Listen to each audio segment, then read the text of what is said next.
boy. Special Friday edition, Dirty Mo Doe. I'd love to tell you why we're later in the week, but really it's a hot disaster. Let's start. Timms, who, if you're watching this on video, you see why we're late, because my man looks like straight off from the fighter jet with Tom Cruise, Top Gun Timms on a bender. Timms, how's the wedding season? It's good. Yeah, I mean, it's crazy to be in a wedding as a guy. You don't do anything but drink for like 12 hours straight, and then you got to walk down the aisle. So, I mean, that's because they want you to convince you to not talk your buddy out of it. That's why they start drinking so early. They're like, nope, we can't have anybody telling him he shouldn't do it. Oh, yeah. Telling like 5 drunk guys to like stand still for a picture was impossible. So, I mean, it was a good time, though. What time did you get to bed, Timms? 1:30, I think. Okay. It started to get a little tired. You know, had an espresso martini to end the night, and that was it. It's a hell of a nightcap. Let's hit a little shot of espresso. The bullets flying up there. How was fan day? Trav, how was fan day? Yesterday was fan day. We apologize that we weren't on the stage. But Tim's in wedding season, but that's really not. I'm going to be the real blame. My youngest graduated high school. So that's a fair excuse. It was minus money earlier, about 18 years ago. It was minus money, but it paid off. So she made it across the stage. But fan day was good. It was so many people this year, even more than last year. People were out they were here the previous night at 8 p.m. Wow. Again? Yeah, 8 p.m. they were here. What was Taylor Swift playing? Dale fucking Jr. And then we have the old polished one in the upper corner wearing the World 600 shirt. He's high and tight. Yeah. What do you think, Professor? It's the only day of the year I can wear this shirt. So I wear it. I agree. Let's look back a little bit. The All-Star, we didn't have a whole lot. Golf, whew, I ended up positive. I racked all the totals. I ended up positive, but by the hair of my chinny chin chin. Team Shane Lowry. That's all I need to say. I'm telling you. It's hard to find a Shane Lowry fan club shirt, but I think Travis found one. He's been searching I'm gonna start eBay. printing them. Timms, how did your All-Star race betting go? It was good. I swept the board here. I got Ty Gibbs for the Open. I cashed out Denny for a small profit, nothing big. But then I live bet Logano after no one could pass him. So that was a nice little sweep. What about the punch heard around the world? Ooh. 75 grand. That's expensive. It's a lot. I don't like the fine, but I get it from NASCAR's standpoint. He had time. He thought about it. He said he's going to do it. I get it. I think all the same way. So, listen, here's the thing. I'll go ahead and say it. I don't mind when drivers fight. What I don't like about fighting is that, it's all fun and games until somebody gets hurt, and I say that tongue-in-cheek, but you see they're tumbling over tailgates and tires and jacks. And look, first of all, I'm not going to condone fighting after a race. I do like it better than wrecking a race car that somebody has to pay for. But, that's the thing. It's all fun and games until it isn't. It's kind of like the night before the wedding, Tim's. It's all fun and games till you don't get the groom to the altar. So, no, and I say that because there have been people hurt, not the ones getting punched, but in the scrum. We've had officials get hurt. Some have fallen down. There have been bones broken. Like, it is a dangerous situation. Crew members were suspended. I like that we're not fining them. They don't have the money. The big thing is 75 grand at Ricky Stenhouse's. Man, that's I don't know how many units, but that's a lot of units in my world. That's a lot. We got a lot of units in 75 grand. Holy smokes! Oh yeah. Well, the T-shirt I want to buy is fill the tunnels with concrete, because you got to keep them inside the racetrack if you want this energy. He would have been home watching this thing if they had tunnels. I'm telling you, if Dale Jr. doesn't want to be a race car driver or anything anymore, his comedic timing, he could be Now I don't know if he could stand out on stage and deliver a whole 45-minute set. But if he was a heckler in the front row, he'd be an A+ heckler, because he has more one-line zingers that come across the bow. That's really why it's so scary to do TV with him, because if you say something stupid, it's coming at you. You got to be high and tight around. And I say a lot of stupid shit. So there's bullets coming my way all the time. He's quick. It was quick. It was funny. As soon as that thing ended, I saw that tweet come in, and I'm like, that's funny. It is. That is a good shirt. That's what it should be on the back. I paid to punch Kyle Busch. Then on the back, it could be fill the tunnels with concrete. You tell me there's no chance that's not a billboard for the next All-Star race at Wilkesboro. 100%. All right. So it was a good day or good weekend, fun weekend. I won't say it was a profitable weekend on golf, but it was so much fun to watch. What? It was for me. It was my first week gambling. My first, you guys convinced me last week about all those different bets, and I took some of them. I was over $100. I won over $100. My units were very small, so because I was scared, very scared. Just so you know, Russell, that is a great place to be in the gambling world, is scared. If I could have stayed scared my whole life, I would be so much better. I'd have a beach house. I'd have a second place to go. I'd have a beach house like Professor if I would have stayed scared my whole life. Early on, though, Russ is going to our chat. Oh, this is easy, guys. This is easy. I just hedged this bet. It gets as easy. And then figured it out. 3 hours later, this sucks. I will say, though, what did I put in the text? I'm like, the Professor just used the word hedge. I think we are officially there, ladies and gentlemen. I was live betting some of those baseball games late. Baseball games late are really tough. Timms, is that a straight glass of water? Yeah. Wow. My first one in 2 days. Puts it all in perspective right there. All right, well, but let's focus on racing. We're late in the week. We've missed the golf. I have some golf bets, but there's no reason to talk about them because it's late in the week. We wake up with breakfast in Monaco, lunch in Indy, and then we got dinner at the Coca-Cola 600. Larson doing the double. I feel bad for Larson, though. Bad weather in Indy, rain and stuff coming in. I'm not sure we know what's going to happen. Rick Hendrick was asked about it. It seemed like he danced around the question because I'm not sure he's ready to commit one way or the other. The way I look at it, and for what information I know, here's the challenge. I believe he has to attempt to start the Coca-Cola 600 for playoff eligibility. Do we feel that's correct, Professor? Well, I do have that question, and I don't know that question's really been answered. So he will qualify for the 600, right? On Saturday. He will have attempted to make the race, but he made the race. So then, does he have to show up? I don't know. That's the big question. Well, and here's the thing. Everybody goes, "Oh, NASCAR can give him a waiver," but now hold on a minute. A waiver is for what I would call unforeseen circumstances. Now, what I mean by that, it's mostly medical. I'm sure there are some other things that are going to come into place other than medical. I can't think of them off the top of my head. But running in a different series race, I don't believe is an unforeseen circumstance. As much as it's good for racing and as much as it's popular, and I understand that, where does the line get drawn? Do you say, oh, it's okay for Kyle Larson because he's because he's running the Indy 500, so it's great for the sport. Well, then what happens when, name it, another driver wants to skip to go run Le Mans? And he doesn't even plan on being back. Like it is a very slippery slope. I'm glad I don't have to make the decision. But I can see the argument from NASCAR that says, hey, man, he has to be here. He wants to be a cup driver. He can't, as great as it is for motorsport, and as a fan, I think this is awful. I wish somehow he would find a waiver because I want him to run in both. But I can see the challenge. Am I crazy here? That's tough. I think he's already won a race. It's the double, which is historic. I give him the waiver. Like, if you now start seeing drivers try to do it with other races and stuff, I think then you might have to tell them, like, hey, if this happens, you're not going to get the waiver.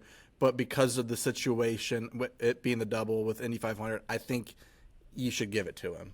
So you think because of the publicity, the popularity, it has been done, there is precedent that this is the idea of the double, you would be okay with NASCAR saying if you start the 500, go ahead and stay up there to finish it?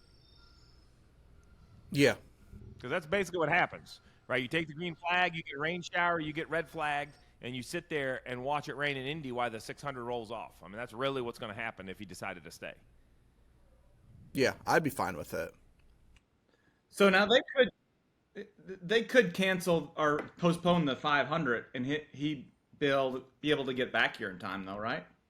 No, I agree. They don't have lights at Indy Indy. Till 9 o'clock, and I don't think they care about Kyle Larson. I care about the 300,000 fans that are going to come out to that race, and I think if they can run it that day, they will. I don't know the decision-making in IndyCar. I see Tony Kanaan as his coach. Is it fair to say he's the fill-in? If Kyle had to leave, Tony would get in the car? Is that public? I think they just did. I think he had to go through like a refresher course to be eligible, and I think I saw they didn't put him through it. So I don't know what that would do if he doesn't end up running, who runs the car? They just sit the car. Oh, really? Oh, yeah. I didn't see that. All right, I'll do a little bit of homework and check it out. But either way, it's a great storyline, so follow in. But let's talk about that when it comes to wagering. Let's go in the order of the day. I know it's going to upset some people. Let's start in Monaco, just because I don't think there's a whole lot to talk about. The place is crazy looking on TV. There's yachts, there's this. It's like the richest municipality in the world or some crazy crap like that. So Verstappen has won almost every race, upset a couple weeks ago. there are two odds. There's qualifying, and then there are race odds. So interestingly enough, qualifying, Verstappen's plus 160. To win the race, he's minus 200.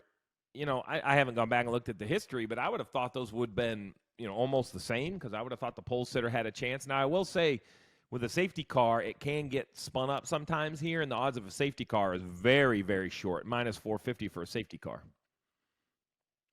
I don't see. I mean, look, can we all say this is going to be a Verstappen, Norris, Leclerc? I mean, and you just got to you expect a Ferrari issue too, so that'll probably rule out Charles. I feel like every time he has something go bad there. So it's 160 to win the pole, 200 to win the race. I like Verstappen to win the pole. I would avoid the race just because I think they have it more of a lock to win the race, but I can actually see the race going wrong easier than qualifying. I think Verstappen's going to be a rocket ship around there. Then we move. We good on F1? No, we're definitely good on F1. I mean, the professor's cross-eyed looking at me. He's super unimpressed.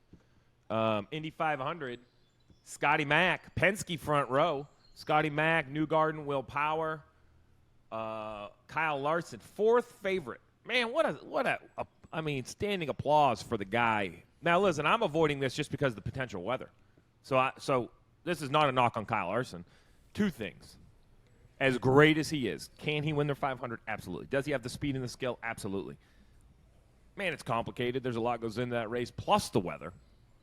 Those scare me away, right, Tim's? Like, why would it scare you away, though? Why would it scare you away? Because if he doesn't race, the bet's voided. Oh, I think they get it started. It's thunder showers in the afternoon. I think we see a green flag, and then the race gets stopped for weather, and they wouldn't void it then. Oh, and then you think he might get out of the car and leave. Right, like if he's sitting there, okay, follow me. We get a green flag, we run for 45 minutes, we get a rain shower. That basically cancels his travel time. He at that point, if he stays through the drawing of the Indy 500, he will not make the start of the 600. So at some point, somebody's going to have to say, hey, you got to go. I'm sorry. And for the unknown, four of us don't know. Look, Rick Hendrick, Jeff Gordon, Jeff Andrews. That's who Rick Hendrick listed would make the decision. So how are we going to know what they're going to decide? They do have the NASCAR track dryers up there, though. Hey, I'd be all for it. Look, I hope the kid pulls it off. I mean, it's great for the sport.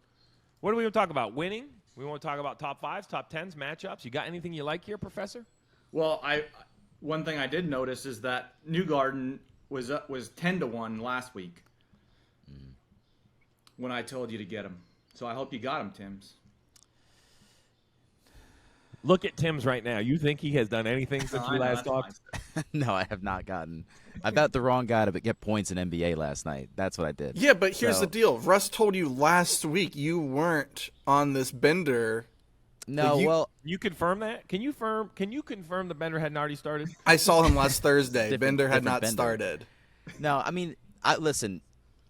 Like, I remember betting this last year pre-race, and I was way off on everybody. Like, I had the guys that were slow in qualifying, and then Newgarden I was high on but didn't bet, and then he goes out and wins from 22nd. So I kind of wanted to see how qualifying shaped out, and Penske was dominant. I don't know how you can go against them. Now, there's one guy I do like, and his odds moved against us too, Colton Herta. I don't know why I'm just so high on him. I think I don't want to say he's sandbagging, but I don't necessarily think the qualifying speed is what is dictating. I think he's going to have a great car in the race. I like Herta for sure. Raw talent, super fast. A driver I like just because I feel like he's always up there, Scott Dixon. I feel like he just finds a way to be in the mix. Plus 1,800 for Scott Dixon. It's interesting. So I was looking at some of the matchups. And, I think there's some stuff that has interested me over there, like Ferrucci and VK. I actually like VK over Ferrucci. I think Ferrucci is going to be faster, but Ferrucci is a little bit and this is a compliment when it comes to Indy 500, a little bit of a cannonball, which you have to be. If you're going to win this race 8 or 10 times, you're going to have those tense-up moments turning the corner, right? Like you get that toe down the straightaway, you pop out of line, and it's going to be one of them, no, okay, he's clear.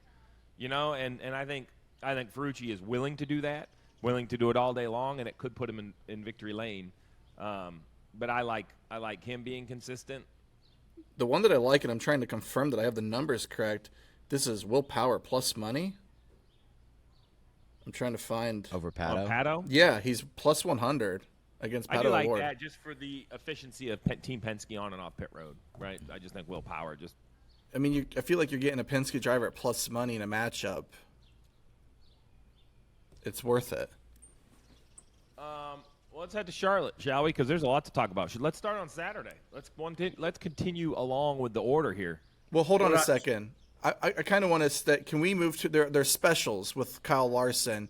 Would you?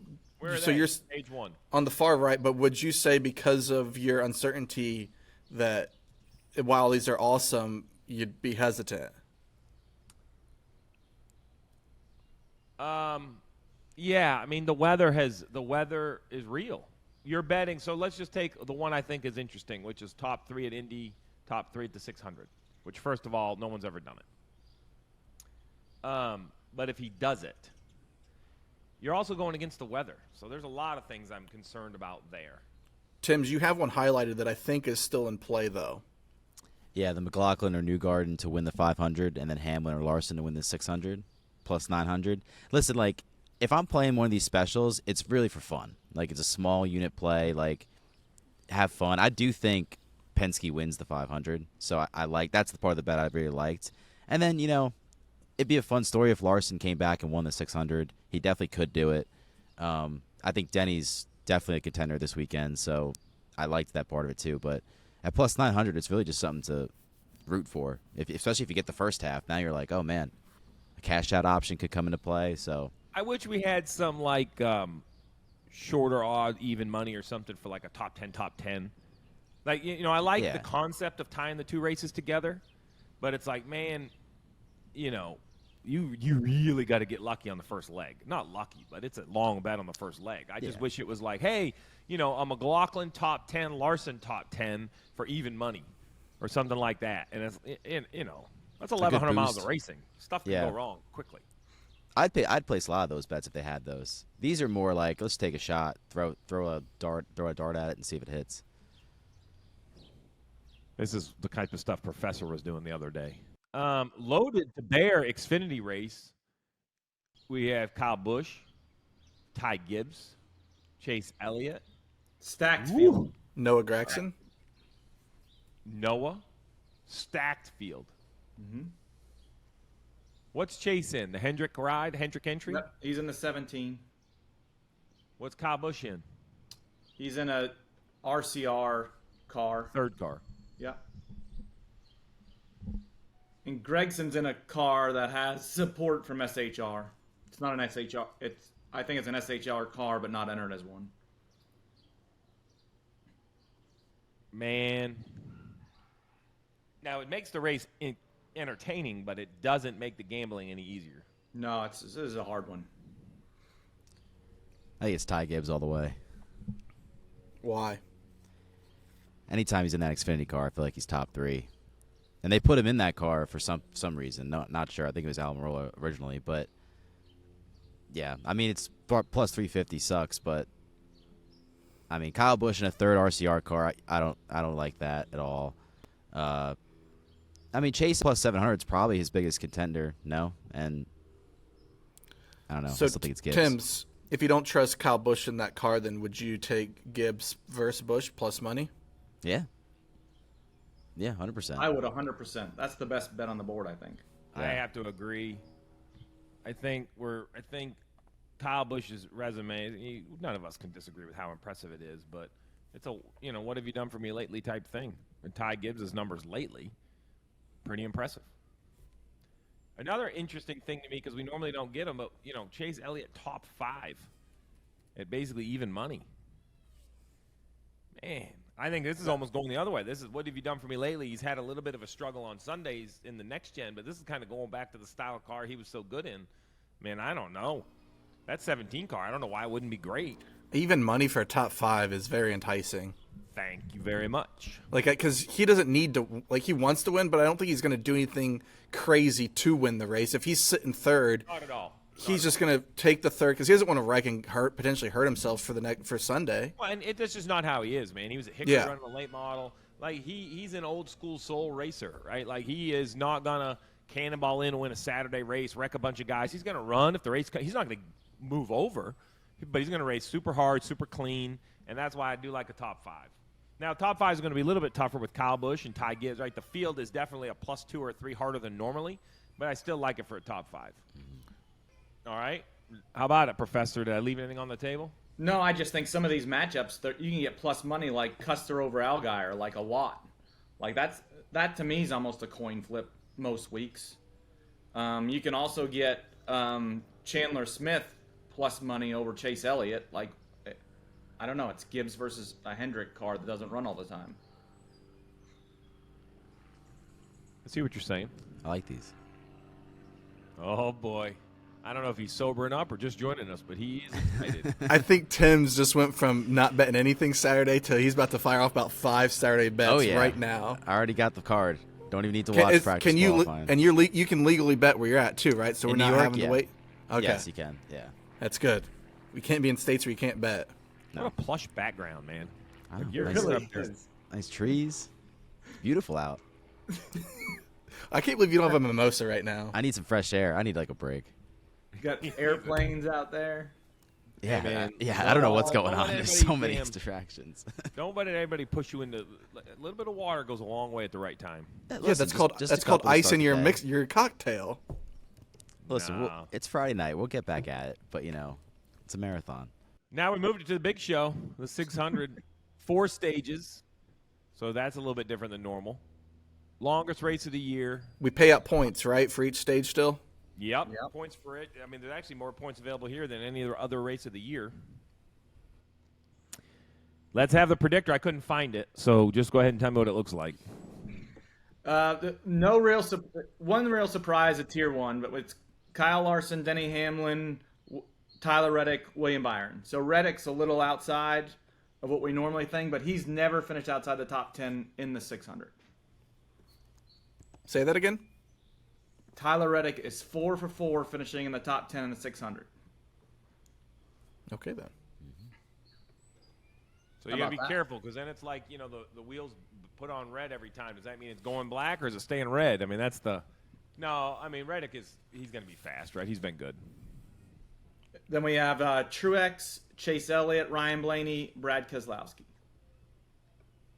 I feel like this almost could have been – if you take Reddick and Byron out, I feel like this is a predictor from 2017. I'm not trying to be smart, Alec. Like – Well, but think about this race. This is not a young man's race, Like this is I wouldn't say a young man's race. I would say more of like, there's no surprises when it comes to this race, except for Austin Dillon. There'll be no surprise this week. 35th. Ty Dillon 36. 36. He did win this race. You know that. Yeah, First I know. win came here. Yeah, I mean, everyone can run out of fuel, and he'll still probably have to make up a lap before he wins the race. I mean, you struck a nerve. I was on purpose. there's a reason why his tailgate was up during the fight. He wasn't in the All-Star race.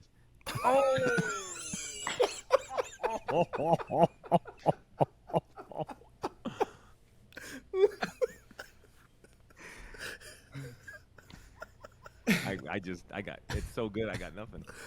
How about when he got screwed this weekend though in qualifying? Do you see what happened? No.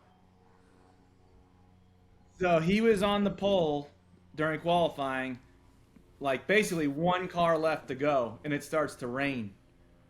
And it reverts back to points.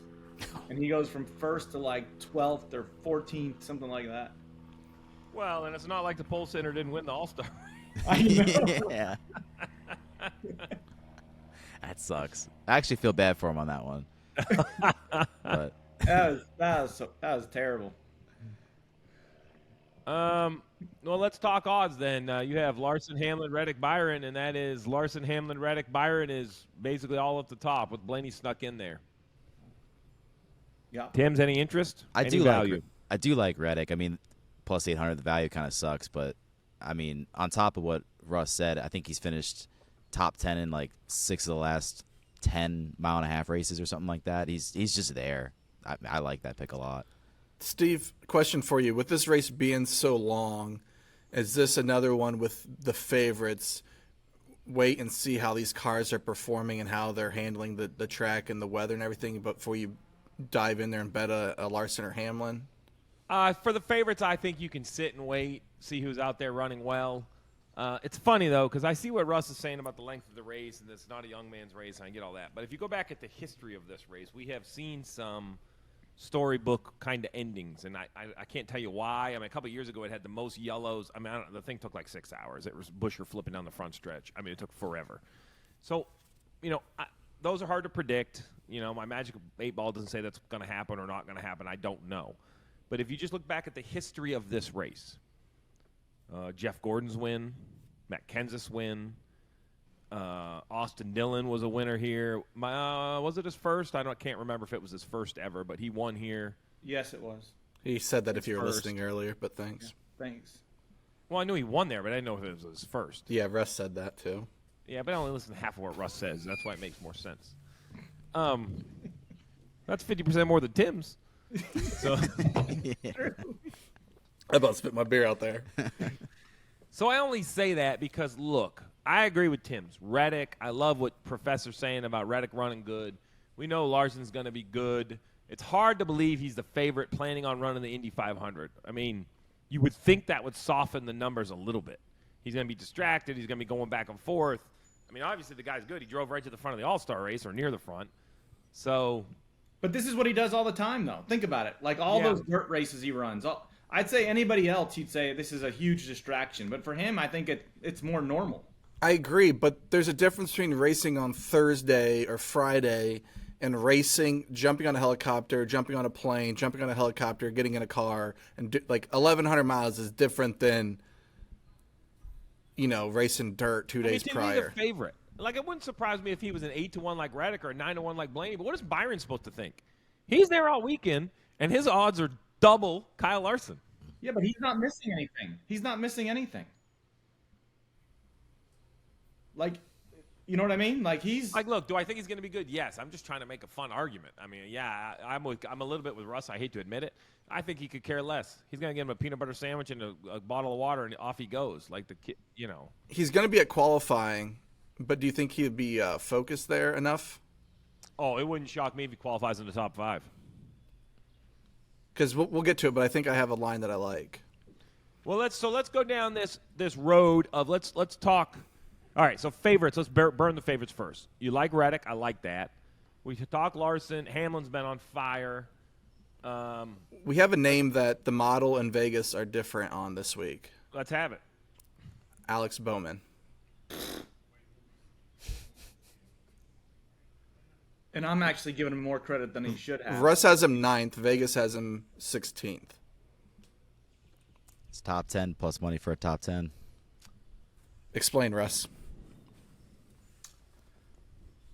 I hate this part. You have him higher than Vegas. I understand. I understand. I actually think Russ has him dead on the number.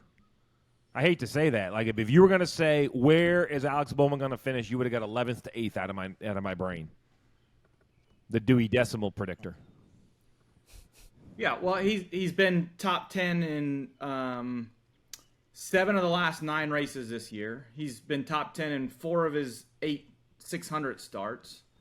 He drives for Hendrick, who's good in the 600. This sounds like a Wikipedia page.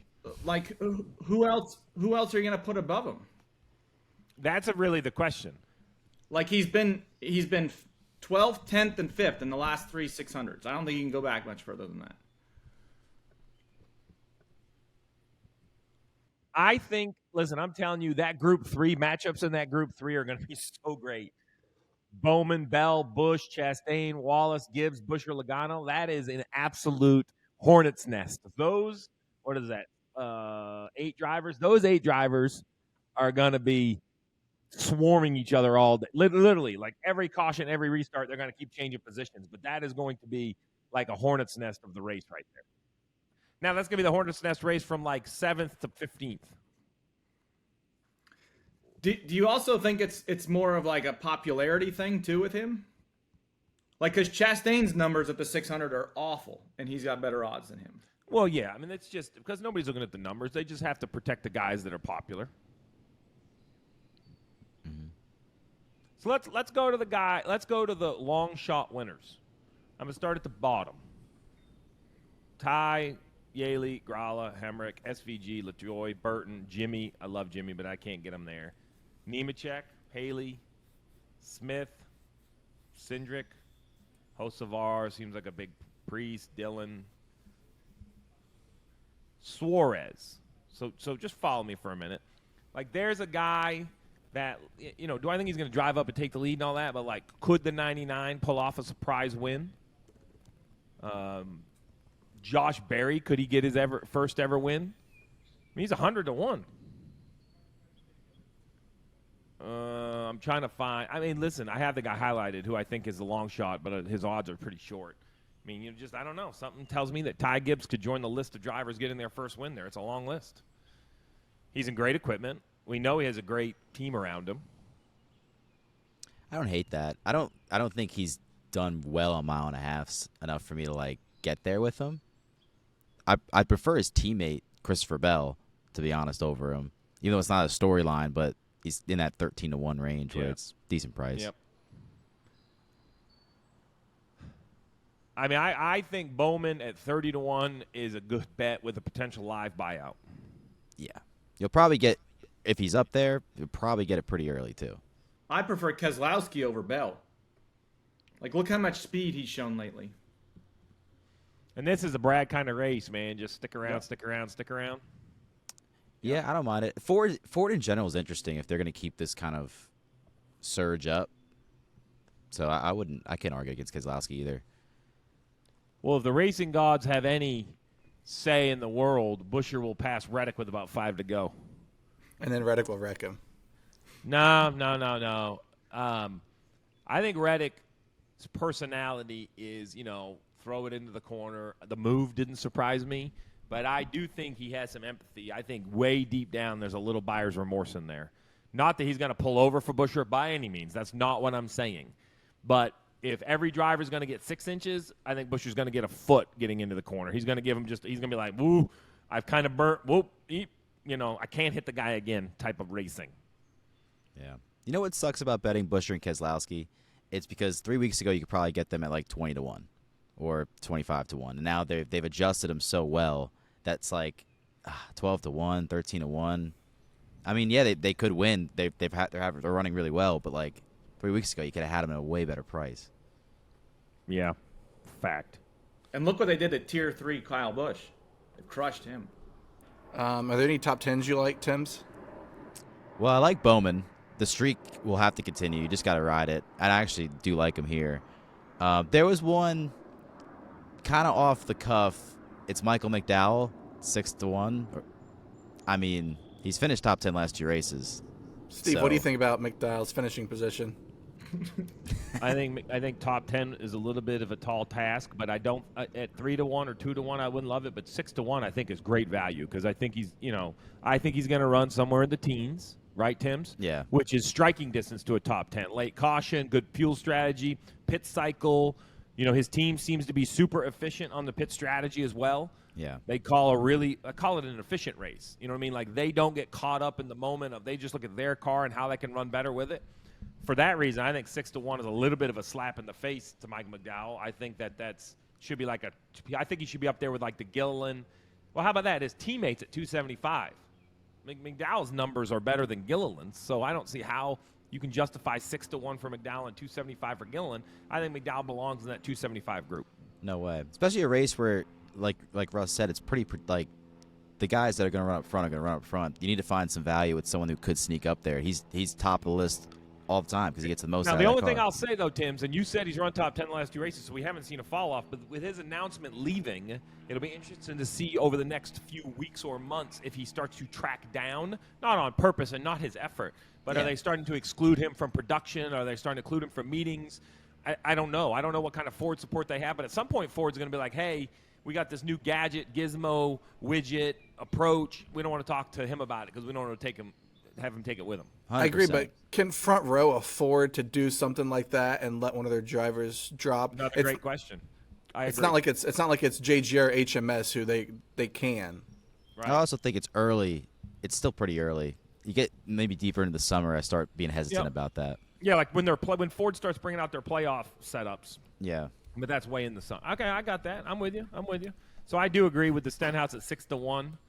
I mean, heck, they say McDowell and Dillon are heads up. And I like Stenhouse. I'm listening. 10. He's got a puncher's chance. He's finished top 10 in 4 of the last 600s, including the last 2. He's been top 15 in 8 of the last 9 races at Charlotte. That's a great stat. 8 of the last 9. That is not a fluke by any means. You're not going to argue his fitness. The guy is in great fitness. He's race car driver shape too. He's in his dirt car. We talk a lot about Larson, but Stenhouse drives a lot of stuff as well. And I think nothing makes the noise of the fight go behind you like a good run. He's also a guy that's in shape, so the 600 for him probably isn't the toll that it is on some of these others that aren't necessarily in the gym a lot. He's also $75,000 lighter. Just Motivation. saying. I mean, look, Yeah. I know it's unpopular, but I mean, he didn't find that in the couch cushions. Maybe at your house, not at his. Please. Hey, buddy. Yeah. True. I couldn't be more proud. I have a Vandy and a Northwestern, which means that Which I'm means down you're more than 75,000 light. I'm You're like, It's I got like 10 cents How many- on Scotty Scheffler. how many Kyle Busch punches does it take to send your kids to those schools? I could tell you a Kyle Busch punch wouldn't send a kid to either. Hey, Steve, so Ohio State plays at Northwestern next year at Wrigley Field. Road trip? Absolutely. Win. Is it I'm not after sure on the- NASCAR? Oh, If it's before November, I'm kind of busy. Hi, Steve. Nice to meet you. we'll figure it out. I love that idea, though. So here's my qualifying one that Let's have it. Qualifying matchups. Fire. Hamlin plus 130 versus Larson. I get it's Larson, but plus 130 seems like But the Toyotas, how have the Toyotas qualified at the mile and a half? Because I want to say they're down on raw speed when they like this new car has a ton of downforce built in, and I just feel like when you get to basically wide open throttle, which they're going to be damn close, if not wide open at Charlotte, it's like I'm not knocking Hamlin or his team or all that. It's like they just literally their ceiling, their terminal velocity is not high enough for them to outrun some of these other cars. Am I dreaming that, Professor, or no? You're not off because Hamlin lately in qualifying has not been good on the mile and a halves. He's got like one top 10 in the last 7, I think. So I see what you're saying, and I love you chasing the odds, Trav, but the Toyotas have they are machines in the races, and they are so good after 5 or 10 laps because I think they're making super efficient downforce, which really helps them. But when everybody has the new gumballs on, it's like they just literally what's terminal velocity is like 121 or 2 miles an hour or whatever Toyota's terminal velocity is not fast enough, right? Like Now, on the other side, though, Bell won the pole at Kansas last time. He won the pole at 3 of the last 7 mile and a half tracks. Interesting. So that's not really a Toyota thing then because he's great. And Well, then Texas and Kansas, you're out of the gas, though. How about Vegas? You got to go to tracks where you're nearly wide open. Okay, so Vegas, he was 10th. Texas, you're way out of the gas on 1 or 2. I'd have to look at 3 and 4 specifically. And no offense to our listeners, but I didn't dig into the SMT data. I've just turned 3 and 4 for qualifying. I'm not quite that prepared. Yeah, and you look at Larson, he's been top 5 the last 5 races on mile and a halves. And the storyline just grows, man. What are you talking about? He's going to be on the pole the 600. Yeah. That's the story. He's going to skip the Indy 500 parade, come down here, sit on the pole, fly back to Indy, walk on into the brickyard, like, hey, guys, what y'all been doing? Oh, I just went on this sat on the pole. Might as well fly over Monaco, give Verstappen a shot, too. Steve, when's this NASCAR season end? The 6th or 7th of November. Northwestern Ohio State, November 16th. I love it. Road trip. Dirty Mo Doe road trip. We can no drive chance up we can there, drive. pick up Ashy for Thanksgiving break. That'll be our excuse. There we go. She could probably get us in the student section. That'd fit right in for Tim's. We can't bring Tim's then. Look at Tim. Tim's is in. Boy. I'll be on TV when they're doing the field goal, just like making them crazy.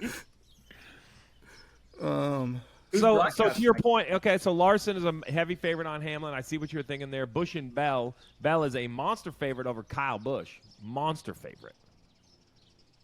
Man, Kyle Busch is stunk in qualifying, though, other than the rain situation.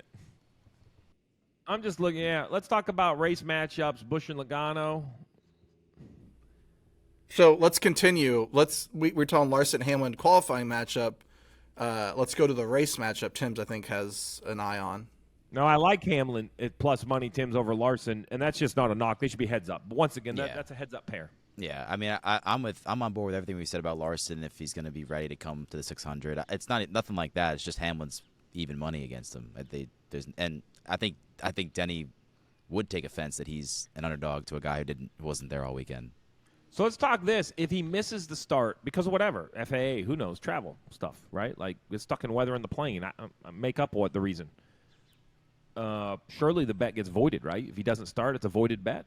I would assume you have to start. Yeah, I'm not sure though. I think it depends on your book. So I think reading. So yeah, so that's good for the listener, right? Read your book. Because if you're already taking Hamlin over Larson and you have 2 or 3 books, maybe there's a book that doesn't void the bet. Well, that's the book you take. Because then if the guy doesn't come, either by choice, by accident, by situation, by weather, listen, he's not in the TSA line at Indianapolis International, but, like, he could still, whatever could happen, it's still 500 and something miles away. Yeah, there's a lot of variables, too. And if he gets there, he's running late, he makes the start, is he focused enough that it's like, you're Totally catching agree. up the whole race. I mean, it's You not never know worth what it. could happen. Yeah, exactly. Groups, any group bet jump out? Nothing jumped out to me. Larson, Hamlin, Reddick, Byron, Blaney, Elliott. Nope. I do like Group D. If I was going to take Group D, I would take Bowman. Yeah, And I would agree with that. that's Busch, Logano, Bubba, and Bowman. Bowman with the longest odds. Logano is not good in the 600. What's his numbers? Only one top 10 in the last 8 600 starts. That's 7 less than Ricky Stenhouse in the same length of time. Oof. Put it in Where's perspective. the Stenhouse group? Not out yet. To win stage 1 or 2. 3 stages. Or They 4 don't have stages total. they don't have a third stage as of now. Yeah, I don't like either of those bets. Just because it's so long. So Long long. race. Now, if they had sweep all 4 stages at like 10 or 12 to 1, I would be interested. Yeah, it's happened a couple times here. A couple times. Martin Truex Jr. led every single mile except for a couple times where he stopped to get a Frosty on pit road.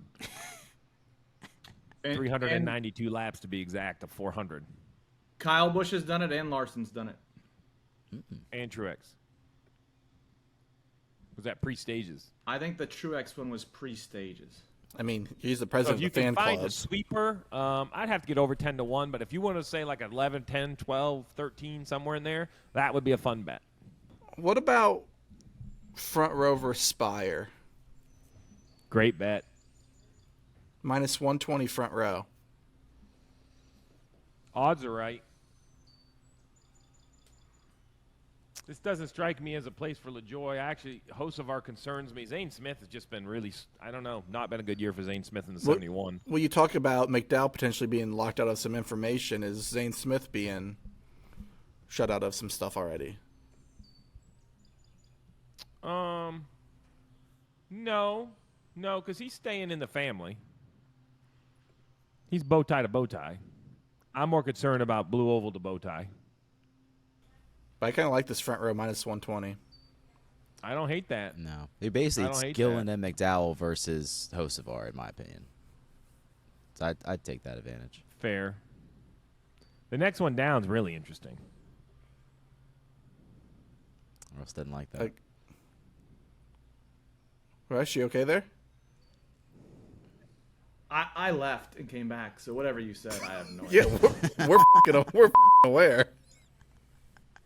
You don't say. Don't do it. Hey, listen.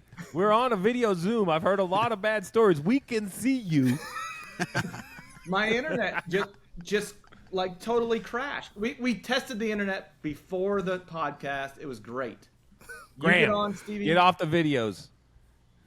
I'm outside. How is my internet better? Oh, yours is better than Junior Motorsports for And sure. I swear it's better than anything else I've had. Tim's isn't coming back. Yeah. He could be green screened. I'm not even sure he's really there. Yeah, it might be.